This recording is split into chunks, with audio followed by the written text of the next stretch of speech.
Hey everyone, greetings. It's Naomi Wolf. I just got through an almost perfect Shabbat. As you know, I've been trying to observe Shabbat in my own rudimentary way. Just having an excuse or an obligation to turn off the phone, not look at it, not check it, not distract myself, not use it to get out of an uncomfortable conversation, an uncomfortable situation, a wait, a stressful moment, was incredibly healing. I highly recommend that alone. And just feeling like, no, not watching movies, not watching videos, tuning out from the news. It really didn't make me feel cut off. It made me feel plugged into something bigger and more important than the back and forth of the daily news or the daily, or even all these fantasies, and stories and narratives that kind of press our emotional buttons, really, and make us scared or make us happy or make us long for another world or more goods, or all the things that fantasies involve on Netflix or Amazon Prime. It was incredibly healing. I can feel my mind healing in 24 hours from the disruption of social media and technology, and the constant spinning of fantasies and narratives that are not my own. They're not. I have plenty of my own narratives in my head, and things to think about and meditate on, and consider my relationships, consider how lucky I am. Just the ability with no technology, no phone on, for 24 hours a week, really leads you to kind of, with every meal. I remember, I made, it wasn't that good. It was kind of bad, but I tried to cook. I'm a bad cook. And I made a broiled salmon, and a salad for lunch. And I remember just, taking a bite of it and thinking, I didn't create this salmon. I didn't create this salad. This food was created for me by my creator, and, found its way to my plate because he's giving me more than enough. And, if you have enough to eat, that's an incredible abundance compared with people all over the world. And even, the amazing thing is, even people who don't have enough often find the ability to praise God for what they do have. So it was just, it's very hard to describe if you haven't tried it yourself, just how transformational Shabbat is. It's not just a Jewish thing. We're all supposed to, we're all invited to observe the Lord's Day. I don't know why or when it went from Saturday to Sunday for Christians. I really need to look into that, because the Hebrew Bible, which is a Christian text as well, clearly says it's the seventh day, right? After God created the earth. And in Hebrew, Sunday is Yom Rishon, the first day. So maybe the Christian calendar, the Catholic calendar, started counting in a different way, counting the week in a different way. I'll really need to look into that. But whether you celebrate it on, Shabbat, like Seventh-day Adventists who are Christians who do observe Sabbath on Saturday, or whether you celebrate on Sunday and go to church on Sunday, or set aside time for meditation, reading, being with your family on Sunday, I think, judging from who God seems to be, as we've been reading so far, I think it's more important for him that you take that time to connect with him, connect with your family, connect with your soul, with nature, once a week. And rather than, the details of what day it is. I could be wrong. I don't want to speak for God. I hope I won't get, damned to hell for my observation, but we could all use that break. My goodness. So, moving right along, it's getting close to Hanukkah. I'm going to show you a sufganiyah, which is, I already took a bite. It's this jelly donut, whatever language you use, it's still a jelly donut. And these are holiday treats in Israel. Pardon me. Be every Hanukkah. And why do we eat sufganiyot in Israel at Hanukkah and in Jewish communities? It's not a religious thing, but they're fried, actually double fried in oil. And Hanukkah is a festival of lights. And the miracle that we celebrate at Hanukkah is about oil. It centers around oil. And I'm just going to, before we dive into the Torah reading today, which is Numbers 15 in the Geneva Bible, the Revised Standard Version, and Chabad's Hebrew version. It's a very exciting chapter in a lot of ways, but I just want to tell you a little bit about Hanukkah, and then I'll tell you more as we get closer to Hanukkah. Hanukkah starts tomorrow night. So Hanukkah is the festival of lights in the middle of winter that celebrates a real historic event. I can't swear that the miracle really happened because I wasn't there, and we don't have, photography or video or, records exactly from that time. But it is part of our written and oral tradition that this was a real historical period. The Hasmoneans, a kind of Greek dynasty, was in charge of the Holy Land at that time. The Judeans, the children of Israel, had lost their supremacy, their kingship over the land, and it was being ruled by Hellenized people. And the Hellenized people, Greeks, and I learned a lot more about this than I knew 2 nights ago at Torah study with the Chabad rabbi in this part of Massachusetts, where we find ourselves periodically. It was an incredible Torah lesson, but he explained that there had been resistance by rebellious Jews who did not want to go along with the Greek suppression of the Jewish religion. The Greeks passed laws that said no circumcision. Of course, circumcision is fundamental to Judaism, as we saw from Exodus. And, periodically, God mentions circumcision as a sign that you are a member of this tribe, this ethnicity, the children of Israel, if you're male, of course.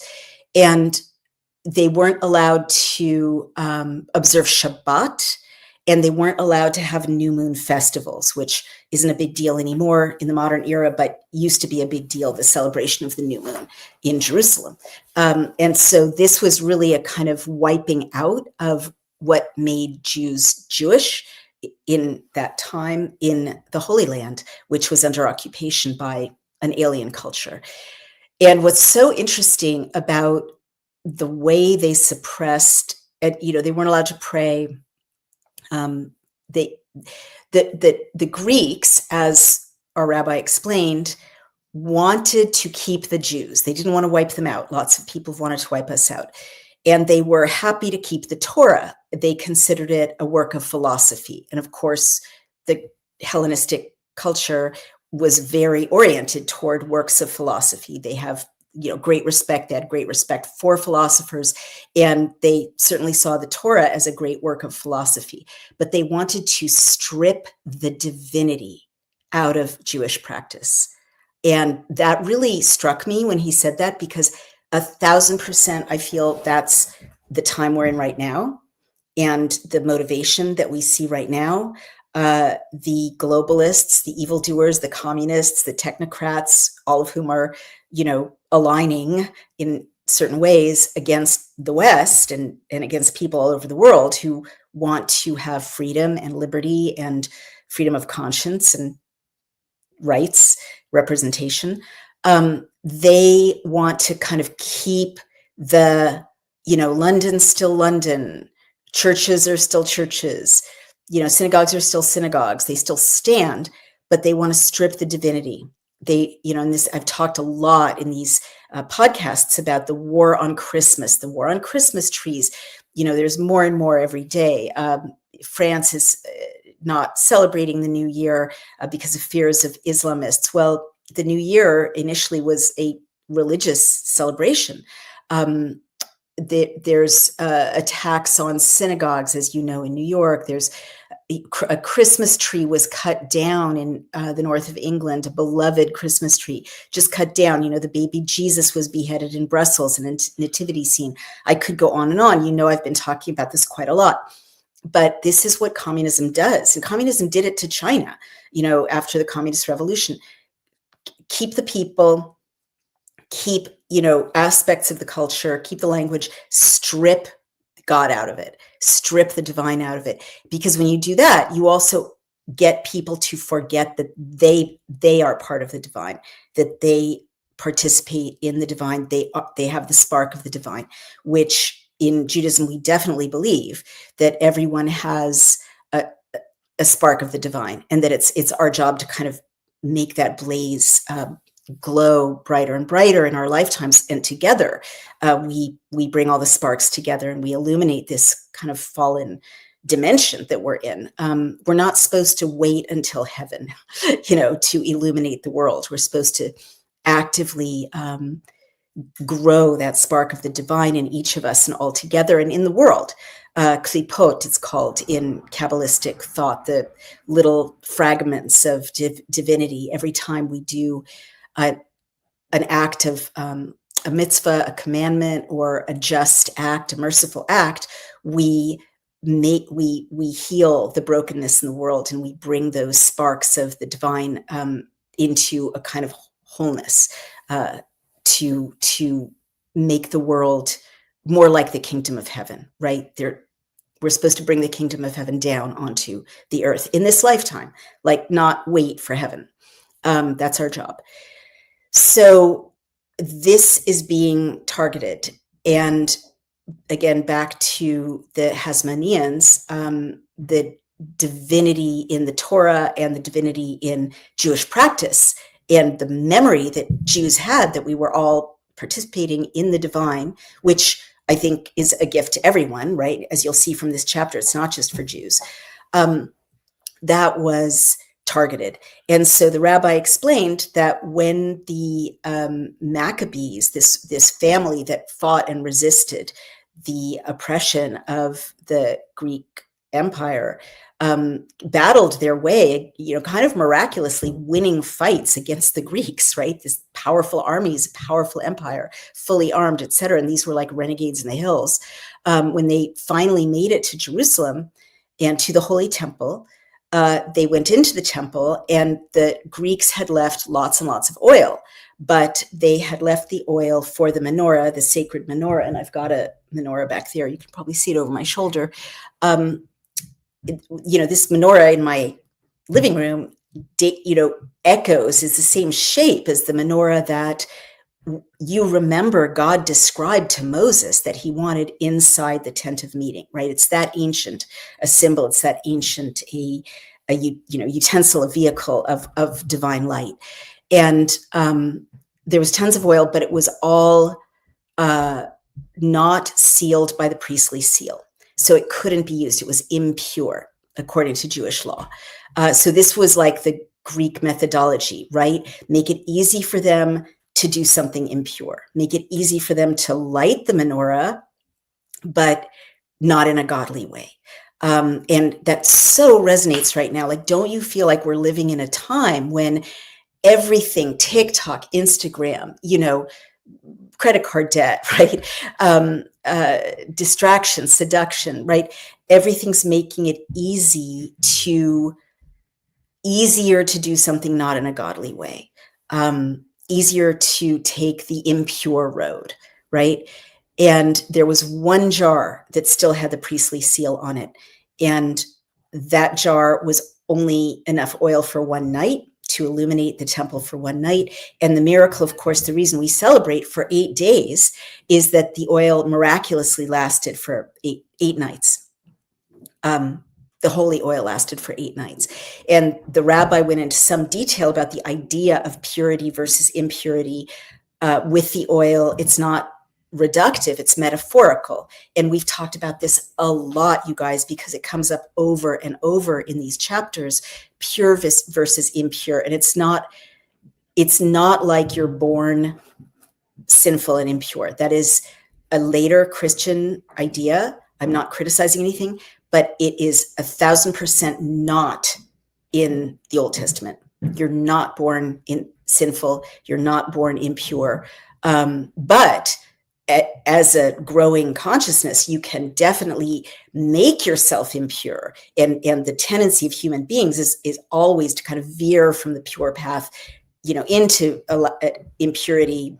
And it takes all of these rituals to kind of remind you or bring you back to a state of purity. And the purity is, physical. You wash yourself, all the purity rituals, you bring a thing to the priest to burn it and send the smoke up to God. There's so many ways to purify yourself. If you're in a state of pure impurity, whether it's moral, you really did something horrible and it, or, you handled a dead body, or, you're a woman and you are getting over your menstrual cycle, right? There are so many discussions of pure versus impure.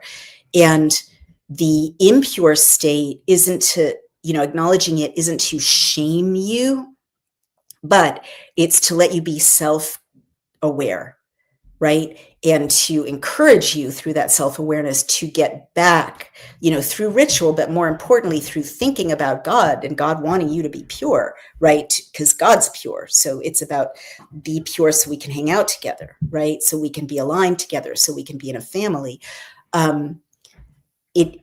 You're always encouraged to come back to a state of purity. So in that sense, and I've explained this a lot, but I think it's important, it's very different from Catholicism, or I would say medieval and early Renaissance Catholicism, in which is just a different cosmology, and not criticizing, but the West was very much shaped by, late Dark Ages, Middle Ages, and early Renaissance Catholicism, before the Reformation. And it just had a completely different idea of sin and like human grossness, right? So again, I just want to stress, and I think it's important in this Festival of Lights, in the Jewish path, in the, 5 books of Moses and the Torah, you're not born impure, right? Your job is to try to redirect when you get into a state of impurity, back to a pure state. But God is always waiting to welcome you back. And there are always steps you can take, not a priest. I mean, obviously you need help with your sacrifice in the middle of the desert from a priest, according to this, but it's not the priest that makes you pure again. Remember, I've said that a lot. It's not like in Catholicism when you make confession and the priest absolves you.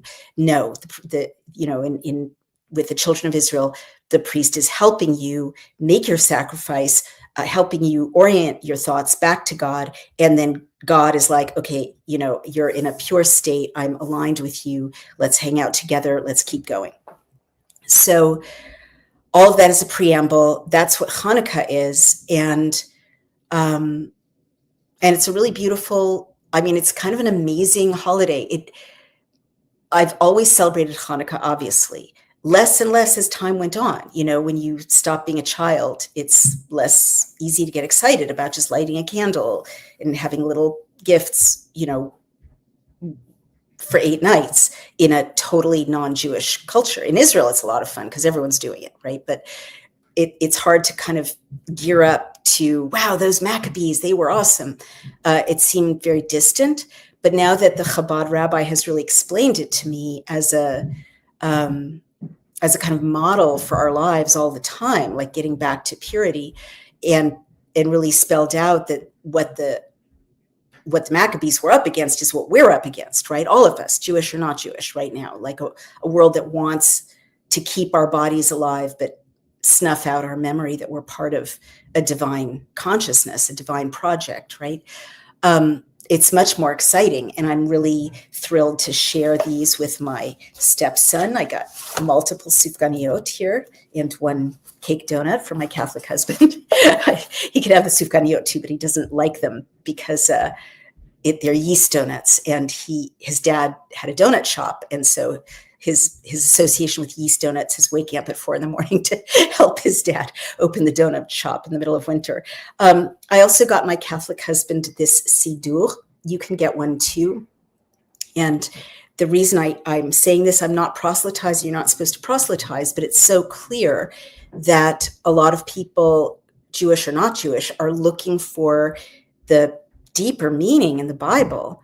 And a lot of Christians are going back to the Hebrew Bible, back to the Old Testament, because they feel like their knowledge of the gospel is not contextual, and even that the teaching they have about Jesus is very, and Paul for that matter, is very decontextualized. And so they want to know, what did this come from? Because of course, contrary to what a lot of lunatics are saying on social media, Jesus was fully Jewish and Paul was Jewish. And they were both teaching coming out of a completely Jewish context, or I should say, Jesus in a completely Jewish context with some Samaritans, some Romans around, of course, in his world, and Paul in a oriented toward a much more mixed Mediterranean world of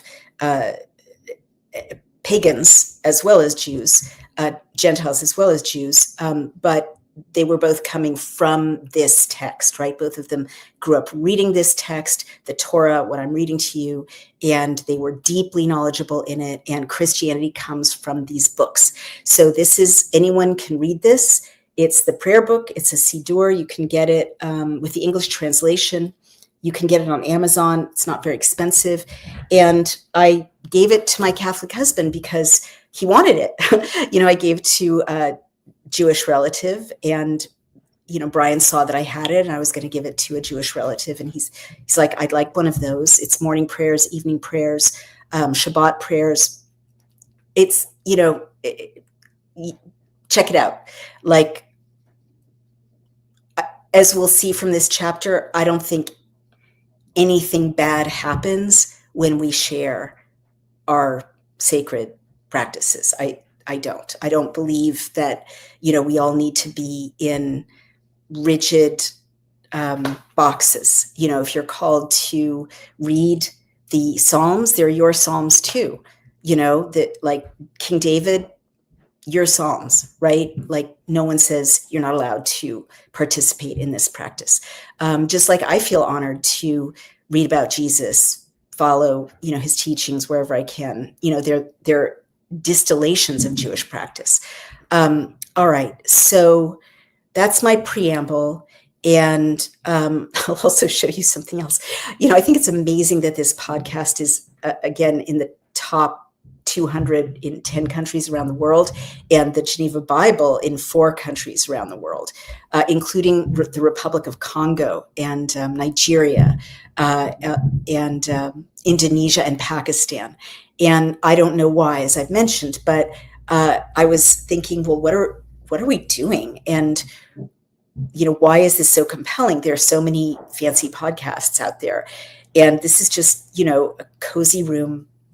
And then I thought, well, maybe it's okay that it's just a cozy room and just our informal welcoming of you, into this discussion. And so on that note, Brian bought me this, a belated birthday gift. You're a great wife. That's Trump. Probably the best ever. Believe me, no one knows wives like I do. To say there is a better wife is fake news. You're great, so great, very special. So I got that today from my husband, and my stepson also was part of the gift giving, and I really appreciate it. And I'm just sharing that with you because I don't know, after Shabbat, I feel very lucky, and I'm just I'm welcome you into, the celebration of those little gifts in our lives. And I'm encouraging you to also look at your life and think, what, do I have a donut? Do I have a coffee cup? Do I have one person who loves me? What a world of treasure all of that is, or your version of it. Okay, so let's get started with the Geneva Bible, 1560, this beautiful text. I'm going to enlarge it a bit. There we go. And I'm going to put on my glasses and work. No, I can't. I'm not going to put on my glasses. I'll lean forward. So chapter 15, and you can go ahead and read along with me. This is the Internet Archive. And the subheadline, as you remember, is, oh dear, I've got to plug this in. I forgot to do that. The subheadline is added, and it says, the offering which the Israelites should offer when they come into the land of Canaan, the punishment of him that broke the Shabbat. So that's pretty heavy. Pardon me for 1 second. I'm just going to plug this in so I don't lose you later on by it not being plugged in. And I should have thought of that earlier, but I didn't. So here we go. And the Lord spoke unto Moshe, saying, oh, this is the wrong one. That's not good. Well, I'll just keep going. Darling, I don't want to wake him up. He's napping. Bear with me, you guys. Read here we go. Read the text. If you have it, well, I get the right one plugged into the right thing. Bear with me. Here we go. Okay, I'm going to turn that off. That's okay. You're not going to have the decorative lighting, but you'll have the text not vanishing. All right. And the Lord spoke unto Moshe, saying, speak unto the children of Israel, and say unto them, when you be come into the land of your habitations, which I give unto you, and I will make an offering by fire unto the Lord, and will make an offering by fire unto the Lord, a burnt offering or a sacrifice to fulfill a vow, or a free offering, or in your feasts to make a sweet savor unto the Lord of the herd, or of the flock. Then let him that offers his offering unto the Lord bring a meat offering of a 10th deal of fine flour, mingled with the 4th part of an hin, which is a measurement of oil.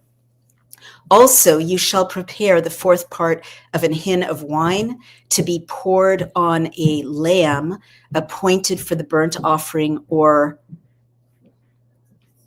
any offering. And for a ram you shall for a meat offering prepare 2 tenth deals of fine flour mingled with the 3rd part of an hin of oil. And for drink offering you shall offer the 3rd part of an hin of wine for a sweet savor unto the Lord. But when you prepare a bullock for a burnt offering, and the note says the liquor, meaning the juice of it, was so called because it was poured on anything that was offered. And when you prepare a bullock for a burnt offering or a sacrifice to fulfill a vow or a peace offering to the Lord, then let him offer with the bullock a meat offering of 3 tenth deals of fine flour mingled with half an hin of oil. And you shall bring for a drink offering half an hin of wine for an offering made by fire of a sweet savor unto the Lord. Thus shall it be done for a bullock or for a ram or for a lamb or for a kid, meaning a baby goat, according to the number that ye prepare offer, so shall you do to every one according to their number. All that are born of the country shall do these things, thus to offer an offering made by fire of sweet savor unto the Lord. And if a stranger sojourn with you, and this is the part I think is very interesting, if a stranger sojourn with you, or whosoever be among you in your generations, and will make an offering by fire of a sweet savor unto the Lord, as ye do, so he shall do. One ordinance shall be both for you of the congregation and also for the stranger that dwells with you, even an ordinance forever in your generation. As you are, so shall the stranger be before the Lord. Very important sentence. One law and one manner shall serve both for you and for the stranger that sojourns with you. And the Lord spoke unto Moshe, saying, speak unto the children of Israel, and say unto them, when you be come into the land to which I bring you, and when you shall eat of the bread of the land, you shall offer an heave offering unto the Lord. You shall offer up a cake of the first of your dove for an heave offering. As the heave offering of the barn, so shall you lift it up. And the note says, which is made of the first corn you gather. and corn at this time means wheat, of the first of your dove shall you give unto the Lord an heave offering in your generations. And if you have erred and not observed all these commandments which the Lord has spoken unto Moshe, and the note says, as by oversight or ignorance, even all that the Lord has commanded you by the hand of Moshe from the first day that the Lord commanded Moshe and henceforward among your generations. And if so be that ought anything be committed ignorantly of the congregation, by the congregation, then all the congregation shall give a bullock for a burnt offering for a sweet savor unto the Lord, with the meat offering and drink offering thereto, according to the manner, and an he-goat for a sin offering. And the priest shall make an atonement for all the congregation of the children of Israel, and it shall be forgiven them, for it is ignorance. As I was saying before, you can, mess up by accident, okay? And they shall bring their offering for an offering made by fire unto the Lord, and their sin offering before the Lord for their ignorance. Then it shall be forgiven all the congregation of the children of Israel and the stranger that dwells among them, for all the people were in ignorance. But if any one person sin through ignorance, then he shall bring a she-goat of a year old for a sin offering. And the priest shall make an atonement for the ignorant person when he sins by ignorance before the Lord, to make reconciliation for him, and it shall be forgiven him. He that is born among the children of Israel and the stranger that dwells among them shall have both one law, whoso does sin by ignorance. But the person that does aught, meaning anything presumptuously, whether he be born in the land or a stranger, the same blasphemes the Lord. Therefore that person shall be cut off from among his people, because he has despised the word of the Lord and has broken his commandment. That person shall be utterly cut off, and his iniquity shall be upon him. And while the children of Israel were in the wilderness, they found a man that gathered sticks upon the Sabbath day. And they that found him gathering sticks brought him unto Moshe and to Aaron and to all unto all the congregation. And they put him in ward, guarded him, for it was not declared what should be done unto him. Then the Lord said unto Moshe, this man shall die the death, and let all the multitude stone him with stones without the host, outside the community. And all the congregation brought him without the host and stoned him with stones, and he died as the Lord had commanded Moshe. And the Lord spoke unto Moshe, saying, speak unto the children of Israel, and bid them that they make them fringes upon the borders of their garments throughout their generations, and put upon the fringes of the borders a ribbon of blue silk. And he shall have the fringe, that when you look upon them you may remember all the commandments of the Lord and do them, and that ye seek not after your own heart, not after your own eyes, after which you go a-whoring. And the note says, by leaving God's commandments and following your own, it's hard to read what that word is, following your own instincts, that ye may remember and do all my commandments and be holy unto your God. I am the Lord your God, which brought you out of the land of Egypt to be your God. I am the Lord your God.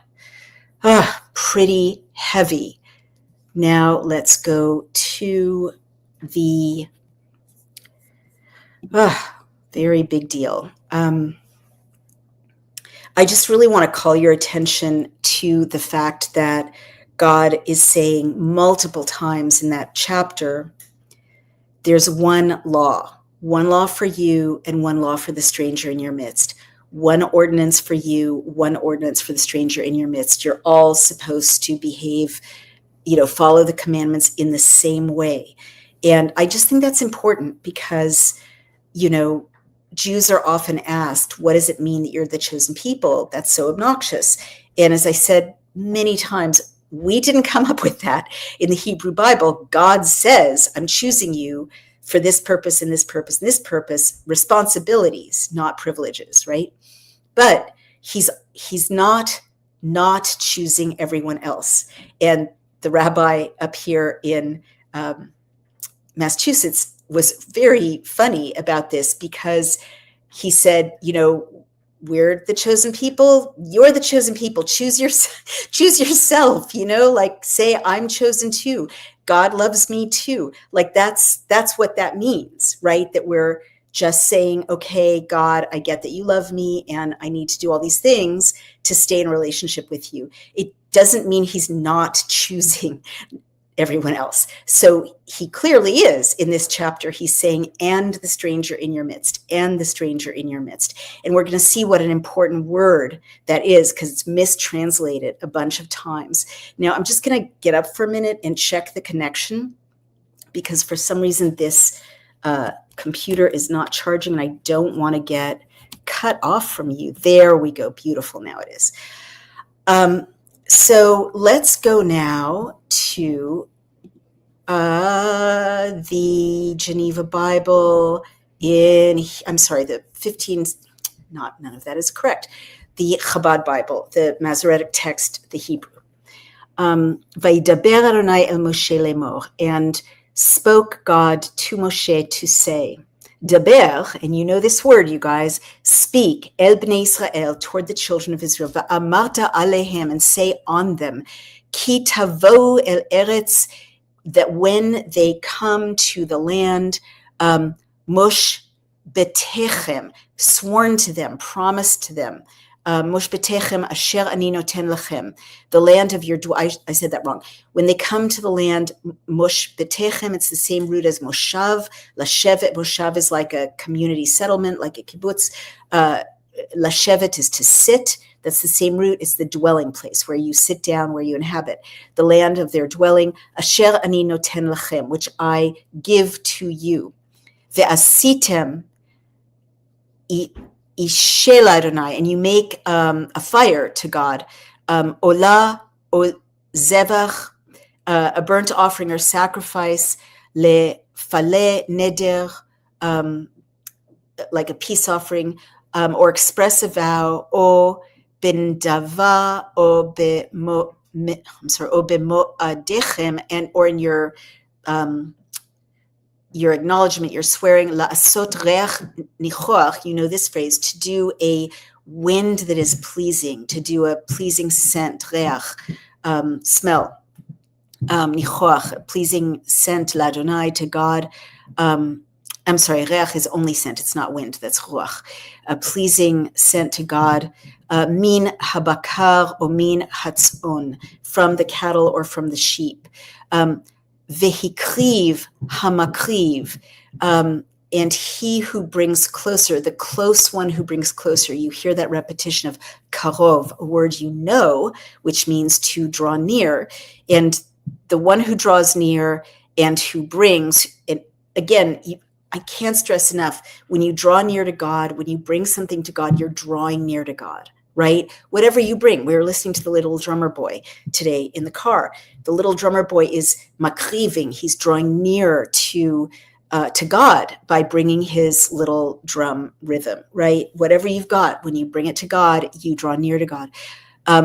Karbano, miraculous language. It's almost the same root, his offering, l'Adonai, to God, mincha solet, present a meal, isaron, balul, bir ve'it hahin shaman, a meal offering containing 1/10 fine flour mixed with a quarter of a hin of oil. V'yayin lanesech, revi'it hahin, and a quarter of a hin of wine for libation. Ta'aseh al ha'ala, you'll make with the burnt offering. O lezavach la keves ha'echad, or for the sacrifice, one for each lamb. O le'ayil, or for a ram. Ta'aseh mincha solet, you'll make a meal offering.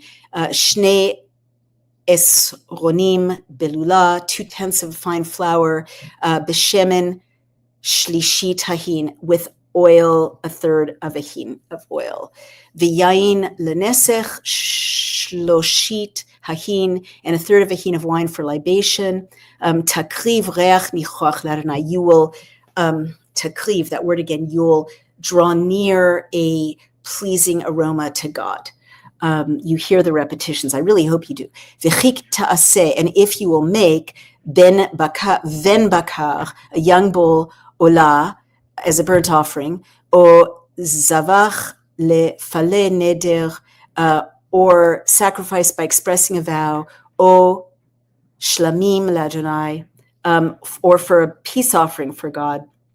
Vehikriv, that word, and he'll draw near, he'll offer al ben habakar, the young bull, mincha solet, as a meal offering, or with the young bull, he'll offer a meal offering, shlosha esronim, 3/10, balul bashemen, mixed, fine flour mixed with chatzi hayin, half a hin of oil. So very specific, like ingredients for a recipe almost for these offerings. V'yayin takriv, that root again, and wine you'll draw near. Lenesech chatzi hahin, for libation, half a hin. Ishe reach nichoach l'Adonai, a fire offering of pleasing fragrance to the Lord. And I hope you hear the repetition, reach nichoach, this beautiful phrase. Kacha ya'aseh la shor ha'echad, so it shall be done, or thus you'll do for each ox or ram, or le'ayil, or for a ram, ha'echad, one ram, or laseh, or for young sheep, bakvasim, or ba'izim, or a young goat. Kemispar, as the number, asher ta'asu kacha, that you will do like this, ta'asu le'echad kemisparim. It, as with each number you offer up, so you should present for each one according to their numbers. Do the same thing proportionally. I think that means kol ha'ezrach. Now this is interesting. Kol ha'ezrach ya'aseh kacha. Every native born, but ezrach also means citizen. Ya'aseh kacha, will do like this. Et ele, these, lehakriv ishe, to bring closer a fire offering, reach nichoach l'Adonai, of pleasing fragrance to the Lord. Now, interesting, listen.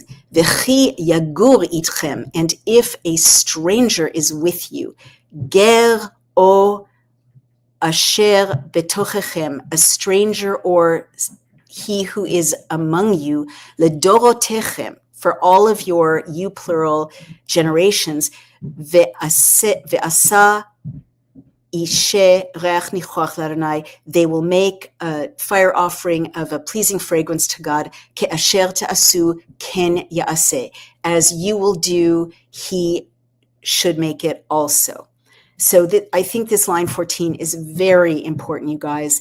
It's not a proselyte. In the Chabad, it's translated proselyte. Every translation, brings its own biases. A proselyte implies it's someone converting to Judaism, or someone who's not yet Jewish, but in the process of conversion. But that's not what it says in the Hebrew. And I hope that I'm not going to hear from a lot of, scholars who are contradicting me. By the way, I haven't heard yet from a scholar contradicting me. So far, so good. But yeah,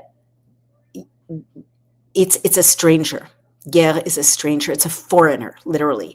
So it's not a proselyte. I read this as, if someone who's not even Jewish, well, Judaism didn't exist yet, but who's not a member of the children of Israel is living with you, they should do this too. They should make these observations too. There's one law, and this is line 15 is even clearer. Hakahal chuka achat, to the assembly, the congregation, one law. Lachem, to all of you, velager, and to the foreigner, the stranger. Hagar chukat olam, who lives with you, and that beautiful echo. I don't even know how Hebrew does it. Ger is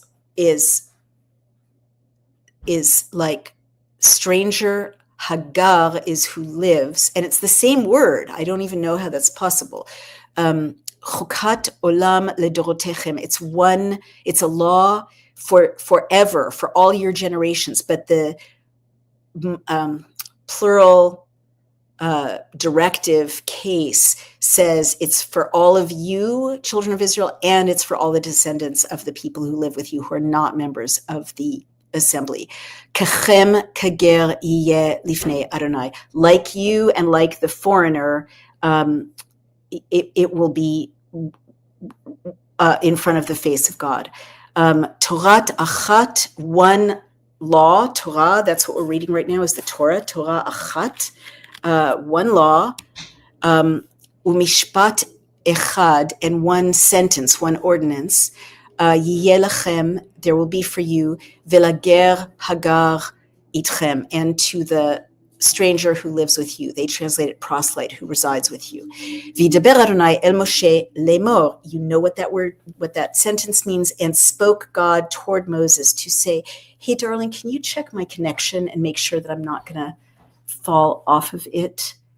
There is a search for a suspect underway after shooting on the Brown campus, says Brian. Everyone, look after your kids if they're at Brown, and God protect everyone at Brown University and in Providence. Darling, thank you for that. Would you kindly check my connection to make sure that I'm getting enough electricity to my computer because it doesn't seem to be recharging. Okay, Daber el bnei Israel, speak to the children of Israel. Ve'amarta alehem bevoachem, and say to them, when you arrive, El haaretz asher ani mevi etchem shama, toward the land which I bring you there, all of you there. Ve'haya be'achalchem, and it will be in your eating, milechem, from the bread, haaretz tarimu truma l'Adonai. You shall set aside, when you eat the bread of the land, you'll set aside a gift for the Lord.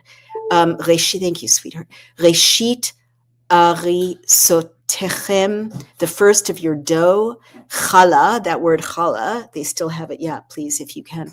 Tarimu truma, separate a loaf for a gift. Ki trumat goren ken tarimu ota. I hope you hear the multiple echoes of tarim, teruma. You shall separate a loaf for a gift, as in the case of the gift of the threshing floor, so you shall separate it. Thank you, sweetheart. My wonderful husband is helping me not get disconnected here and even get lit. Thank you, sweetheart. Mereshit ari sotechem, from the first portion of your dough. Titnu l'Adonai, give to God, truma ledorotechem, a gift in all your generations, meaning forever. V'chi tishku, and if you should make a mistake, velo ta'asu et kol hamitzvot ha'ele, and you don't do all of these commandments, that the root is sava, is like to command, right? All these commandments. Asher diber Adonai el Moshe, you know what that means, which spoke God to Moses. Et kol asher tziva Adonai, all of that which commanded God, alechem, on all of you, beyad Moshe, in the hand of Moses, like through Moses, min hayom asher tziva Adonai, from the day which commanded God, vehala, onward, ledorotechem, for all your generations. Like go back to the very beginning. You need to do all these commandments. Vehaya im me'enei ha'edah, if, because in the eyes of the congregation, from the eyes of the congregation, ne'esta lishgaga, it was committed inadvertently, ve'asu kol ha'edah par, and the entire congregation shall prepare a young bull, ben bakar echad le'olah, as a burnt offering for a pleasing fragrance to the Lord. L'reach nichoach l'Adonai, u min chato v'nisko ka mishpat, with its prescribed meal offering and libation, drink, ve'seir izim echad lechatat, and one young he-goat for sin offering. HaKohen, the priest, but really it's literally Cohen, that's the tribe he's from, the priestly tribe. Ve'kiper HaKohen, the the Kohen will atone al kol adat bnei Israel, on behalf of the entire congregation of Israel. V'nislach lahem, and it'll be pardoned to them. It'll be forgiven them. Ki shgagahu, because it was a mistake. Vehem hiviu et karbanam, and they have brought their offering, ishe, a fire offering, l'Adonai, to the Lord. V'chatatam lifnei Adonai al shgigatam, and they, sinned before the Lord as a result of their error. They made a mistake. They didn't mean it, right? It was inadvertent. V'nislach lechol adat bnei Israel, and it'll be forgiven to all the community of the children of Israel, v'lager hagar b'tocham, and to the stranger who lives among you. Ki lechol ha'am bishgaga, because everyone made a mistake.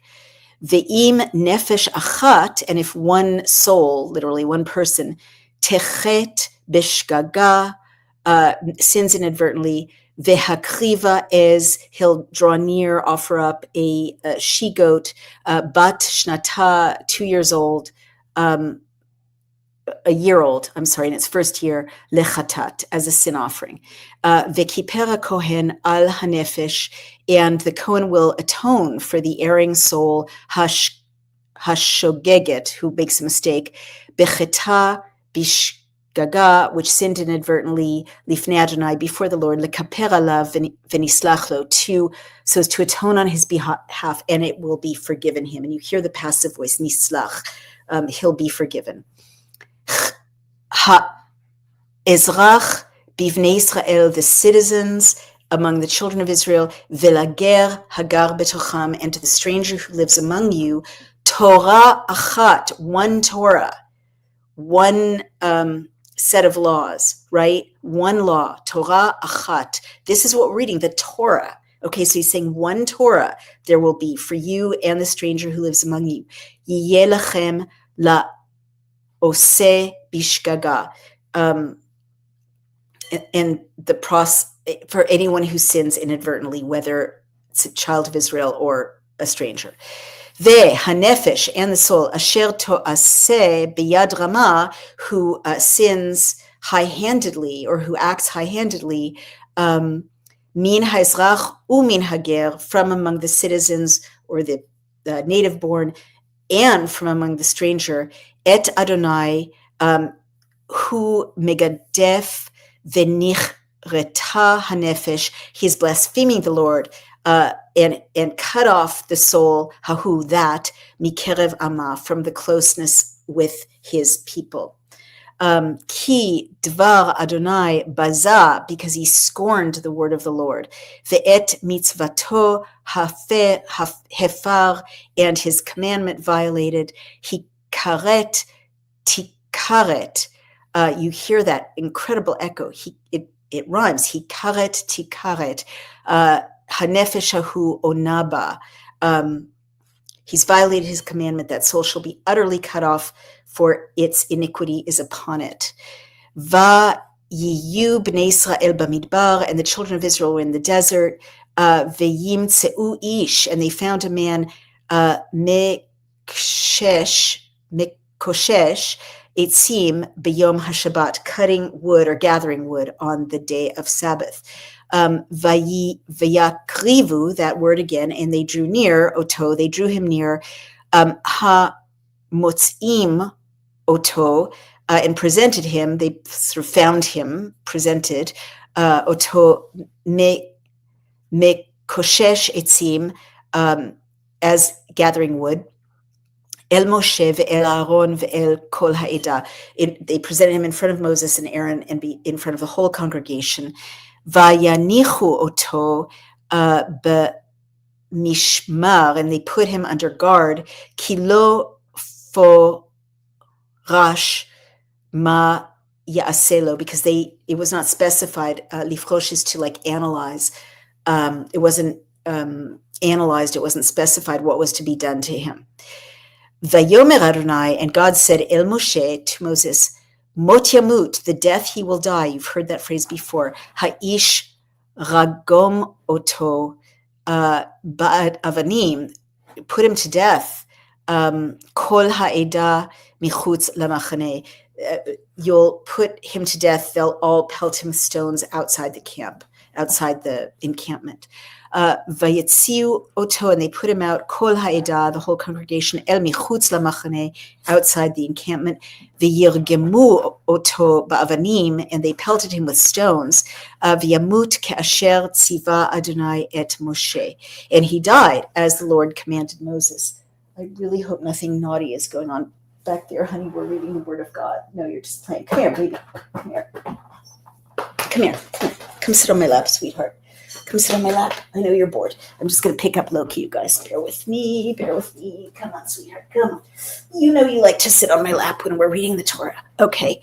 Vayomer Adonai el Moshe lemor, and God spoke to Moses, saying, Daber el bnei Yisrael, speak to the children of Israel, ve'amarta alehem, and say toward them, on them, ve'asu lahem tzitzit, make yourselves fringes, al kanfei bigdehem, on the corners of your garments, un ve'natnu al tzitzit hakanaf, and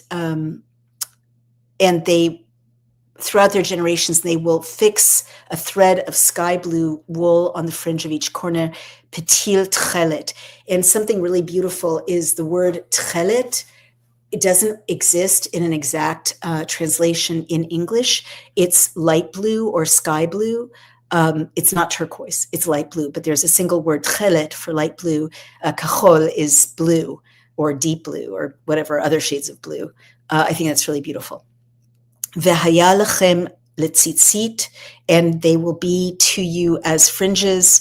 Uritem oto, and when you see it, uzchartem, and you'll remember it, kol mitzvot Adonai, all of God's commandments. Ve'asitem otam, and you'll do them. Velo taturu acharei levavchem, and you will not wander after your hearts. Ve'acharei enechem, and after your own eyes, your eyes, asher atem zonim achrehem, as you whore after them.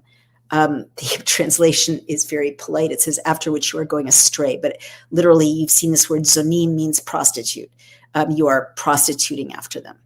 Lema'an, and by the way, men can, prostitute themselves after something by behaving, with kind of selfish lust. Lema'an tiskeru ve'asitem et kol mitzvotai, for the sake that you will remember and you will do all of my commandments, v'item kedoshim le'elohechem, and you will be holy to your God. Ani Adonai Elohechem, I am the Lord your God, asher hotzeti etchem me'eretz Mitzrayim, who removed you, took you out of the land of Egypt, liot lachem le'elohim, to be to you, to a God, as a God, to be your God. Ani Adonai Elohechem, I am the Lord your God. Pretty serious. I'm going to stop the screen there. Wow, a lot going on. Well, before we go on, we're going a little over tonight because I had a lot to say. I hope that's okay. We have lots of people joining us and lots of comments. But before I go to the comments, I just, as always, want to read the Revised Standard Version and see if there are any glaring issues with the translation, or, to be fair, or if it's a pretty faithful translation. So let's take a look at the Revised Standard Version. And again, nothing against Catholicism or any sect of any religion, not comparing in a negative way Christianity or Judaism. Okay, sweetheart. They're all from the same root. All the Abrahamic religions, including Islam, are from the same sacred texts, from the same roots. But as you know, I have found a lot of issues with this particular modern translation. And I suspect a lot of modern translations have similar issues. So let's take a listen to the story we have here in the Revised Standard Version, and let's see what's going on. So their subheadline, I hate the subheadlines because they're not there in the original, is various offerings. When you come into the land you are to inhabit, which I give you, and you offer to the Lord, etc. So they go into the details, which I'm not going to read in any with any focus, especially the descriptions of what do you offer. You offer the bull, the ram, the wine.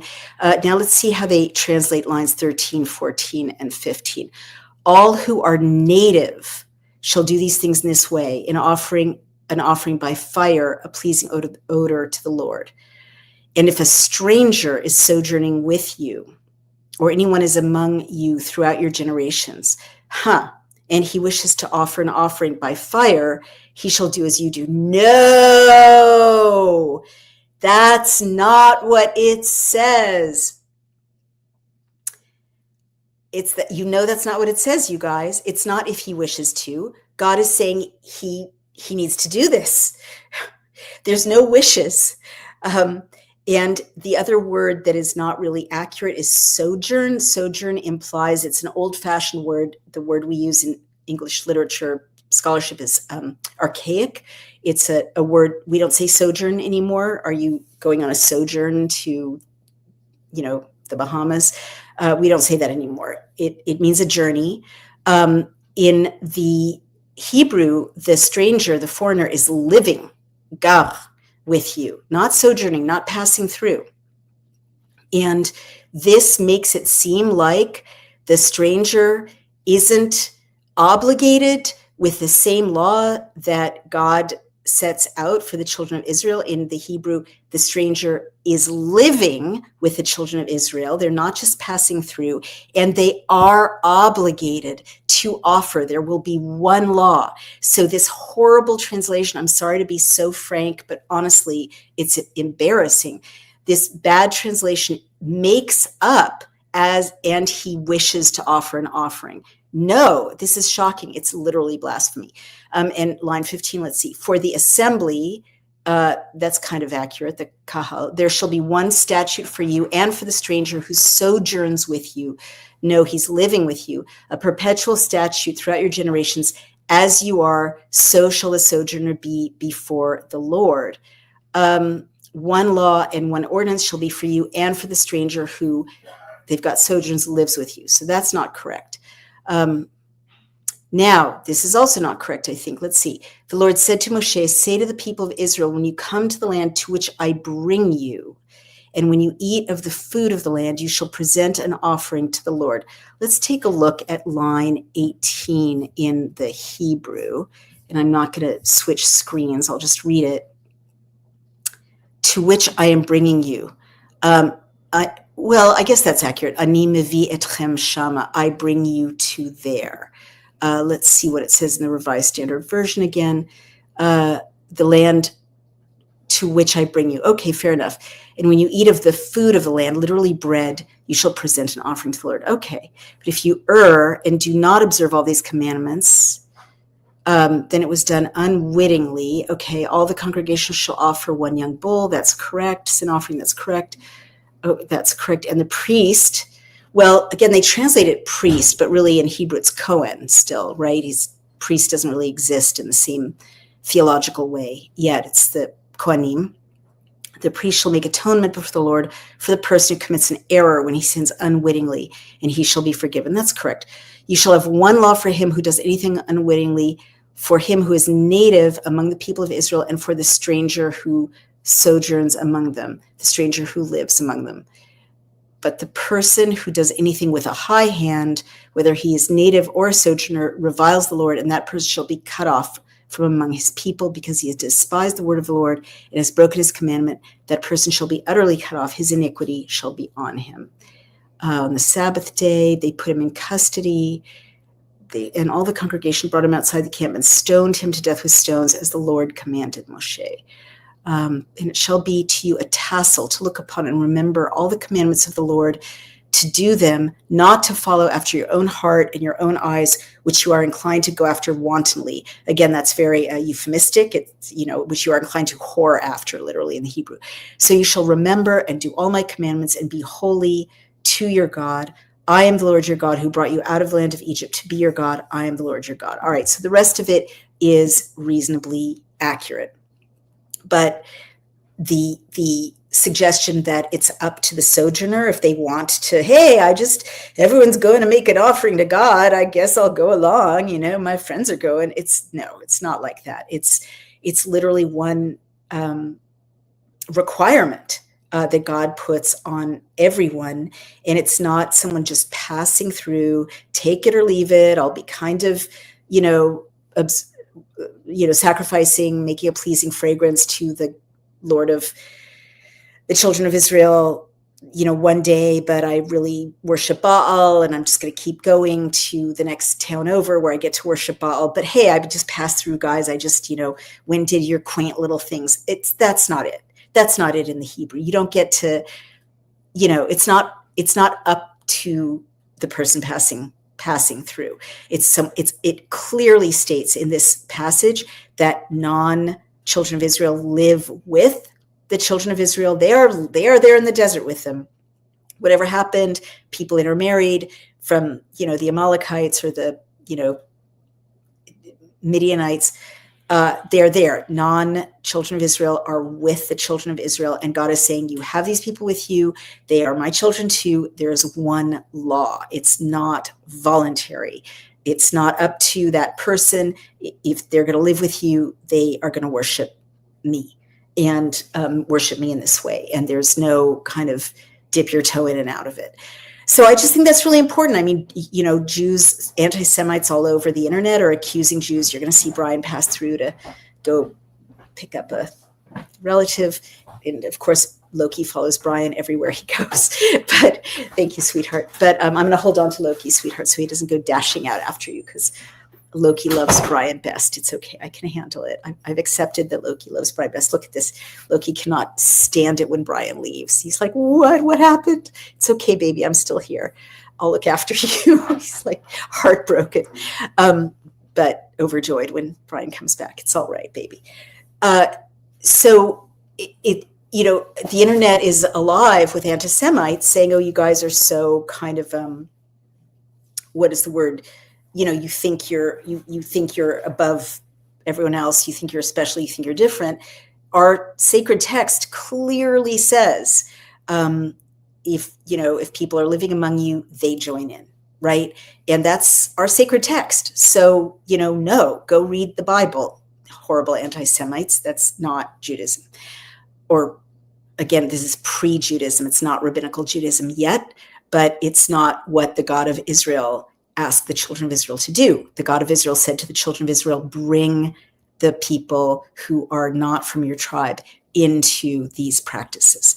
It's one law, one Torah. He said it's one Torah. So if you are listening to this and you are not Jewish, in Numbers 15:15, God clearly said, doesn't matter. There's one Torah, right? You are welcome to this sacred text. All right, let's take a look at the comments. Interesting. I hate to kind of raise this concern, but it's happening. We have to face it. Tofat 1676 says Islam is likely a driver in the attacks on Christmas and Christians in Europe. And then I'm not going to read the next sentence. I'm sorry, I'm not censoring you. Everyone can read it. I don't like to say that any religion except like devil worship is a demonic religion. There are many wonderful Muslims I know, many beautiful things about Islam and the Holy Quran. It's a text that's very much overlapping the Gospels and the Hebrew Bible. But also, I will acknowledge that right now we're in a time, it's like the Crusades all over again, you guys. It's like the Middle Ages. The globalists are using Islam as a kind of spear to get at the civilization in Western Europe and North America. And it's horrible, but we have to face it. I would say we have to do it without condemning, every Muslim the religion of Islam itself. Certainly fundamentalist Islam, I think, is a horrible distortion of the Holy Quran and is a, medieval tribal set of beliefs, especially how they treat women and girls. I'll just say that. But we have to fight for civilization now in Western Europe and North America, recognizing that radical Islam is being weaponized and trying to do it without condemning a whole religion. It's going to be difficult, but it's important. Let's see. The children of Israel are already there. It is the people the IDF is killing. Okay, I'm not sure what you mean by that. The children of Israel are already there. There in Israel, I assume you mean it is the people the IDF is killing. I'm not sure what that means exactly, or, I assume you mean the people of Gaza. Just to note, there's a ceasefire. So no, that's not happening anymore. And I just want to remind everyone that Israel doesn't occupy Gaza. Gaza is Palestine, right? The leaders of Palestine run Gaza and the West Bank. They do. So I hope there will be peace there forever. This person says Mossad shill. I can't seem to post the comment. I'm not a Mossad shill. I'm reading the Hebrew Bible. I'm sorry. That's what it says. God, it's interesting. God so clearly over and over in the Hebrew Bible says, I'm bringing you to this land. This is your land. I'm going to give you this land. To the children of Israel, that I kind of feared and realized that sooner or later I would get in trouble for just reading this ancient sacred text, because it's so clearly, like, people don't tend to read it in its entirety anymore. And if you do read it, it's very hard to argue that there is no religious or political prior relationship of the descendants of those people to that country. I want peace. I want Palestine. I want Israel. I want everyone to live in peace and harmony. But I'm not trying to be political, but this is a sacred text. It's been around for 3,500 years. And, this is what people in the desert said God said. I wasn't there, but all the Abrahamic religions derive from this text. So go argue with the people who wrote it down, right? I didn't make this up. All right. And I'm not a Mossad shill. Okay. What have we got here? A lot of very angry comments that I'm not going to post. Kind of someone spamming me. So let's try this. Israel Anderson says, we need to be asking who is Yahweh. His identity is critical to understanding what's going on here. Who is Yahweh? And there is a YouTube URL. Go take a look. Oh, that's really beautiful. That's really beautiful. Hi, Barry Atkinson. What comes into our minds when we think about God is the most important thing about us. That is a beautiful quote. And I hope that as we read this, my concept of God totally changed. And we're only like 4 books in. I hope your concept of God may be evolving as well. Definitely, I say this so much, to a more patient, tolerant, loving, present, human-like, father-like, mother-like being, consciousness, who wants to be with us. Like, that's just the message. And this is a lovely one. Sandy Hardy 3419 says, those of us who are loyal to him are a pleasing aroma to him. It's throughout the Old and New Testament. It's so beautiful. I 1,000% agree with you, Sandy Hardy 3419. And it's also very prescient. It's good noticing literarily that you are hearing the echo of the Old Testament in the New Testament, because I believe Yeshua does say that, and a sweet savor unto the Lord. I'll need to look, but it's definitely, these texts echo back and forth with each other, right? There's so much invocation of the Old Testament in the New Testament. And I think that's right. I mean, I don't think it's about the rams. I've said this a million times. God doesn't need the burnt rams. God doesn't need the burnt offering. He doesn't need the, tenth of a hin of flour or wine or oil. He's got all that stuff that he needs. He doesn't need that. He doesn't eat or drink, but he needs our consciousness. And when we are in a devotional state, trying to connect with him, these offerings are for us. It's often been explained to me by Chabad that these offerings are for us to remember and connect and focus our minds. But then we become metaphorically a sweet savor to the Lord. Let's see if there's anything else. And hi, Autumn. She's a good friend of ours. I yearn for the America I knew growing up. I know. I don't fit into whatever this technocratic, authoritarian, brave new world society and culture we have become is.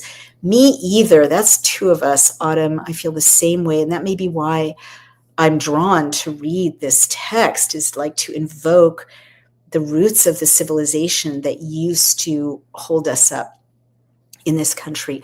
I know he is a great husband. I'm so lucky. He takes really good care of me. And I hope I take really good care of him. And I think that this is pretty much the time that we've got. And the comments, Netta Slabi, hi Netta, calling in from Japan, God of justice and mercy, absolutely. And I got a nice compliment from Roscoe Rossi. Thank you. He likes, it's just a nice compliment. Thank you very much, Roscoe Rossi. That's very kind of you. And I guess I'll just stop there. We've got a little bit over, but I'm grateful for all of you. Tomorrow night is the first night of Hanukkah. If you know any Jews, ask if you can go celebrate with them. If you want to go to a public candle lighting ceremony, there are a lot of them, a menorah lighting ceremony. Go check it out. I'm so tired of people attacking us, this wave of anti-Semitism based on ignorance, and a lot of people who have never met any. So go meet some Jews. Go, hang out at the menorah lighting, see what it's all about. I hope that you will feel warmed by this beautiful festival of lights, just like I feel warmed by other religions when they're shared with devotion and inclusiveness, whether it's Christianity, Islam, Hinduism, Buddhism. I'm going to skip the Church of Satan, which is just down the block because I don't like them. But everything else, let's join hands and, make our way up that mountain, whatever our path. It's already tomorrow in Japan, so the Hanukkah party has already begun. And I just love you all to bits, and we'll go ahead and pick up again with number 16. I hope you found that interesting. Again, the takeaway is there is no division between Jews and non-Jews, or the children of Israel and the other people living with them, when it comes to one law, one Torah, to draw near to God, lehakriv, to come near to God. We're all in it together. Love you all. Thank you so much. Remember, please, the more you share this, the easier it is for me to keep it coming. So, and you can also celebrate your Messiah, because there's room for everyone. Go over to Substack, Outspoken, support it, become a sponsor, donor, or a free subscriber. And over on Daily Clout, if you subscribe or donate, it helps us keep these podcasts and our other podcast, Outspoken, going out into the world, where, again, unbelievably, we're in the top 1 or 210 countries. Incredible. I love you all. Let's keep sharing these wonderful conversations with each other. And I'll see you soon. Happy almost Hanukkah and everything else.